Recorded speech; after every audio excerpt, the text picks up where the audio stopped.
as far as when you say finding out that you were blessed at a really early age in comparison to some of your peers, and picking up on some of the culture that at the community center, I can certainly say that it's visible that you picked up some of the culture, and it's not fabricated. It's real. It's really in you. Also, I can say that you speak out against social injustices, and you go into nuance about it. You don't necessarily just say the same generic stuff that every white person says. Yeah. So can you speak on some of that? Where does that come from? Yeah. Why do you look so deeply into certain things regarding African American struggles, et cetera, et cetera? So when I was growing up, there was no AU teams where I was from. It was there was a team in Buffalo called GC Ballers. There was God's Children, but Rochester didn't have anything. So my pops, there was my group of guys that we played. We were called CYP, and then there was St. Monica's. St. Monica's was the city, the best players in the city, and we were the two best teams. Like I have two of the kids I grew up with that played Division I. You know what I mean? So like I had dudes around me that hooped. Right. So we would, clash, and my dad took us three, and then took 5 kids from the city, and we went all around. We went to Ohio. I mean, we saw LeBron in 7th grade up close and personal. Oh, we're going to get into that. And then, we traveled all over New York, and I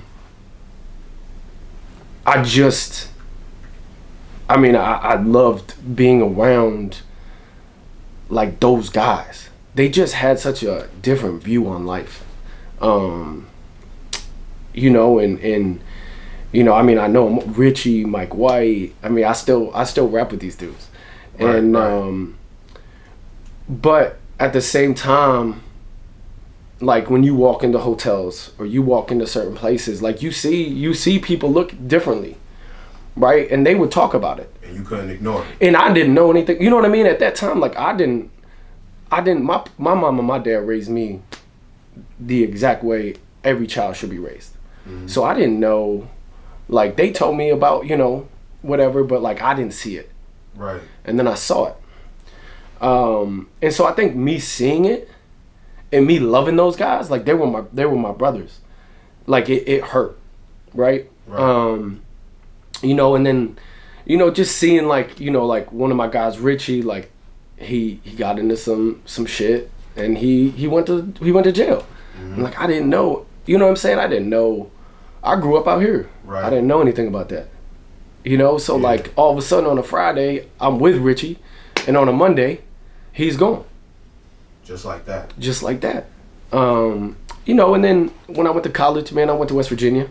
Right. My first year, so you already know up there what it is. Yeah, absolutely. And you would hear things, man, and you would hear, different words and stuff like that, and and my roommate was from Southside Chicago, right? So like helped you gain more perspective, right? And then my other roommate, Frank Young, coach at App State now, was from Tallahassee. Right. Those were my freshmen. Those were my guys. And then I saw things there, and then I transferred to Bonaventure. And my 2 best friends, one was from Crown Heights, Brooklyn. Right.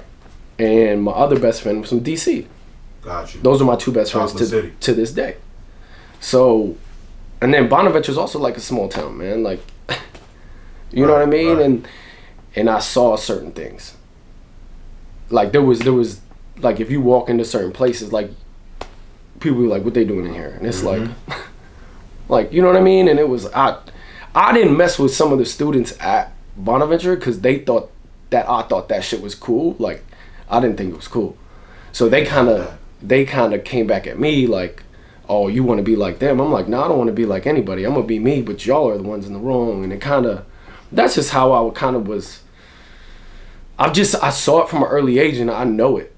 So like, I think being a part of it, hearing my boys talk about it, seeing it like hurt them. Right. Like it hurt me in the fact that I could never feel what they felt. Like, I know that. You know what I'm saying? Yeah. Like, some people are like, oh, you, like, I know what you're saying. Like, no, you don't. Right. I don't. Amen to that. I don't. So, like, there's, man, and it's still ongoing. Absolutely. It's never going to end. Never going to end. You know, so I think the more we speak out on it and, like, the more, you know, people talk about it, like, it's a sore subject. Right. Nobody wants to talk about it. Right. You know? But, you know, I mean, I love those guys, man. Those are, I'll die for them, as they would for me. You know, so, man, I feel it. I think I see it from a different place than most white people, you know what I mean? Mm-hmm. But I also will never see it from the eyes of a black man or a black woman. And I'll never say I will. And that's powerful right there. Just, you know, like I said, speaking out the way that you do, being the way that you are with African Americans. Let's face it, in this industry, there aren't a lot of white folks and black folks working side by side. I see you got the young brother Tevin Brown working side by side with you. Barrington Stevens. My man Cartier French Tony says you opened up the doors to him when he's in town. Mm-hmm. My man Mark Williams, the Team Footprints, he also says you're a good dude. Yup. He opened up his doors to me first. Mark is definitely, you know what I mean? A fine gentleman, man.